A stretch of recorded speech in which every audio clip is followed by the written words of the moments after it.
thermometer. As the name indicates, clinical means clinic. Clinic में कौन जाता है? यस, क्लिनिकल में या तो ह्यूमन बींग्स जाते हैं या तो वेटरनरी क्लिनिक में हम एनिमल्स को लेकर जाते हैं. ठीक है, तो जो थर्मामीटर क्लिनिक्स में यूज होता है उसे हम कहते हैं clinical thermometer. Okay, so definition क्या है यहाँ पे?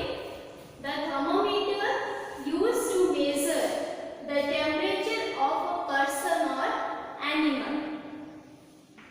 जिससे हम किसी पर्सन या एनिमल का टेम्परेचर मेजर करेंगे उसे कहते हैं हम क्लिनिकल थर्मामीटर. और क्लिनिकल थर्मामीटर के नेम से इसकी सेकंड डेफिनेशन आ जाती है हमारे पास. The thermometer used to measure the temperature in clinics by doctor और nurse. Okay, now next, scale. Which scales are used to measure the temperature in clinical thermometer?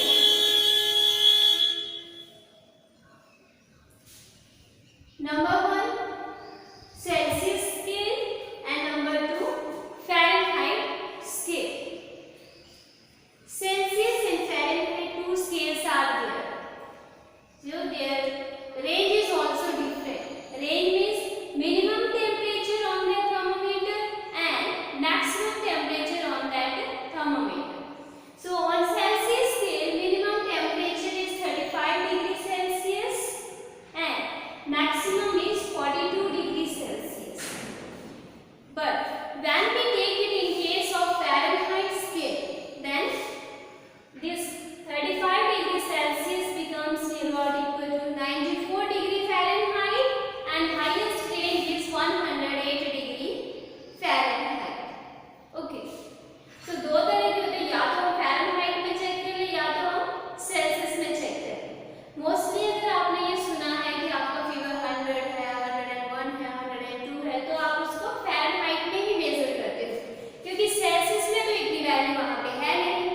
Okay, now normal human body temperature. Normal human body temperature जो है वो Celsius scale के ऊपर हम major करते हैं 37 degree Celsius और Fahrenheit के ऊपर 98.6 डिग्री फ़ारेनहाइट.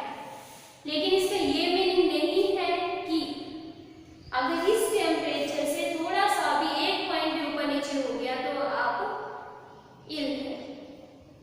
ये टेम्परेचर जो है थोड़ा बहुत ऊपर नीचे होगा तब भी नॉर्मल होगा. एक्चुअली क्या किया जाता है, जैसे 1000 पीपल का हमने नॉर्मल 1000 पीपल का टेम्परेचर मेजर कर लिया.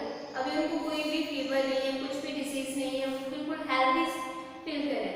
1000 का हमने ले लिया और फिर उसके बाद उन सभी का ऐड करके 1000 से डिवाइड करके हमने उसका एवरेज ले लिया. तो हो सकता है किसी का नॉर्मल बॉडी टेम्परेचर जो है वो 36 हो, किसी का 38 हो, किसी का 36.5 हो. तो इस तरह से सभी का लेने के बाद हम एवरेज निकालते हैं और जो एवरेज आती है वो इतनी है. तो इसीलिए इस टेम्परेचर को हमने नॉर्मल बॉडी टेम्परेचर कहा है. इसे एवरेज बॉडी टेम्परेचर भी कहते हैं. ओके, तो अगर आपकी बॉडी का टेम्परेचर थर्मोमीटर चेक करने पे 99 है या 98 है तो आपको घबराने की जरूरत नहीं है. आपको फीवर बिल्कुल भी नहीं है जब तक कि आप हेल्दी फील कर रहे हैं. ओके, नेक्स्ट, प्रिकॉशंस क्या है जब हमें इसे यूज करना है. ओके स्टूडेंट, तो इसमें ना अब हम करेंगे precautions to use the clinical thermometer. First is wash thermometer properly. अब थर्मामीटर को हमें बॉडी के साथ टच में रखना होता है, तो इसलिए हमें इसे प्रॉपरली वॉश करना चाहिए. ऐसा ना हो कि किसी और पर्सन ने यूज़ किया हो, वो सिक हो और उसकी बॉडी से कोई डिजीज जो है वो हमारे में आ जाए क्योंकि उसके साथ टच में होगा वो. तो इसे अच्छे से प्रॉपरली एंटीसेप्टिक सॉल्यूशन से हम वॉश करते हैं. क्लिनिकल थर्मोमीटर को हम यूज़ करते हैं, अगर हम बड़े हैं तो हम माउथ में टंग के नीचे रख देते हैं. अगर माउथ में पॉसिबल ना हो, बहुत बहुत ही सिक है पर्सन तो उसके गर्दन के पास भी रख लेते हैं। और अगर जैसे बच्चे बहुत छोटे होते हैं वो यहाँ पे कहीं भी नहीं रखने देंगे तो उनको आर्म पिट के नीचे रख लेते हैं।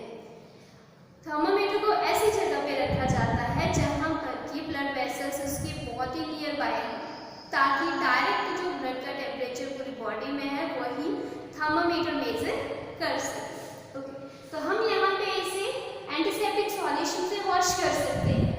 हम इसे पानी से वॉश कर सकते हैं, नॉर्मल वाटर से, लेकिन वो पानी बहुत ही गर्म या ठंडा नहीं होना चाहिए, क्योंकि अगर बहुत ज़्यादा गर्म होता है तो क्या होगा, टेम्परेचर इस रेंज से ऊपर चला जाएगा और थर्मामीटर फट जाएगा।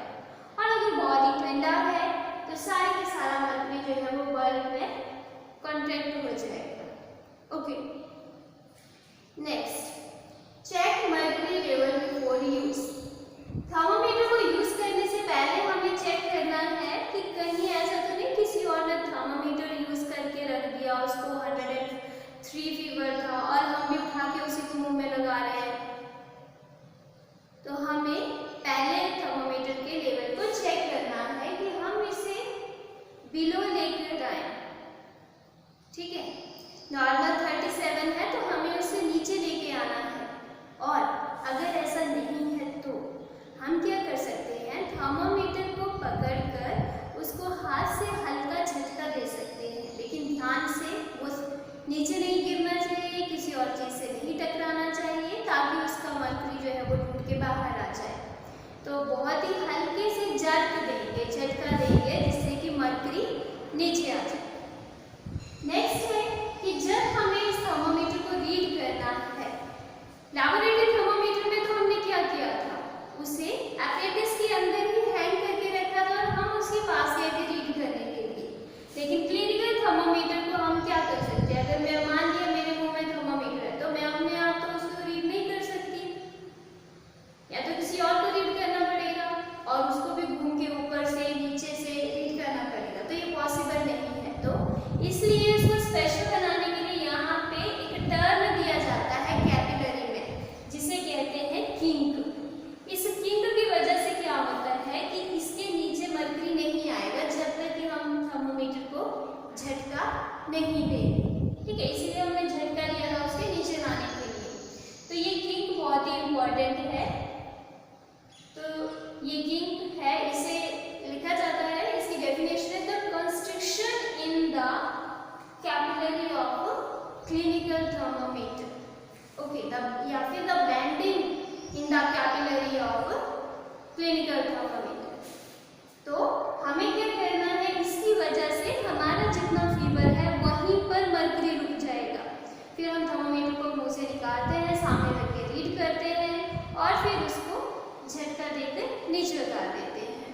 ओके, नेक्स्ट, कभी भी थर्मामीटर के बल्ब को हाथ से टच नहीं करना चाहिए, हमेशा उसके स्टेम से पकड़ना चाहिए, क्योंकि जैसे ही हम बल्ब को टच करेंगे बल्ब हमारी बॉडी का टेम्परेचर लेना शुरू कर देगा और मर्क्यूरी लेवल ऊपर जाना शुरू कर देगा।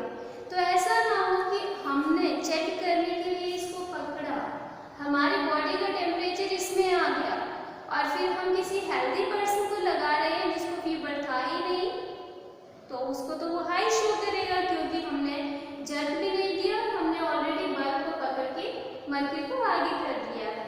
Okay, next, handle it carefully. बच्चों की पहुंच से दूर रखना है और इसको झटका देते टाइम ध्यान से रखना है कि कहीं गिर ना जाए, टूट ना जाए।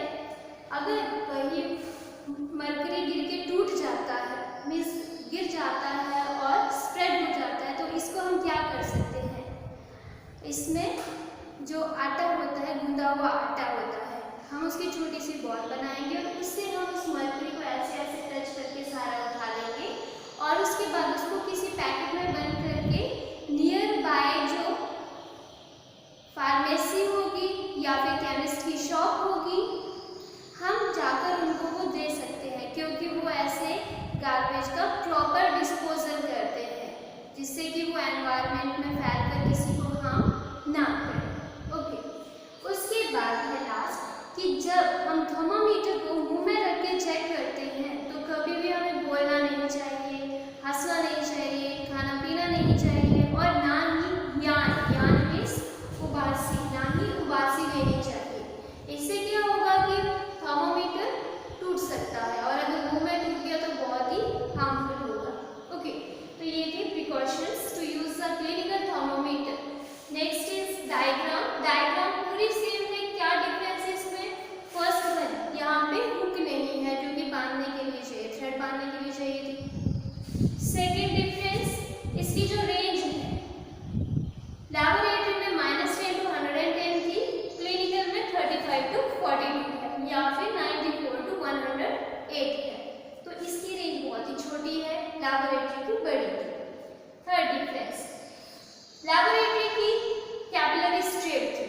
लेकिन क्लिनिकल की कैपिलरी में किंक प्रेजेंट है।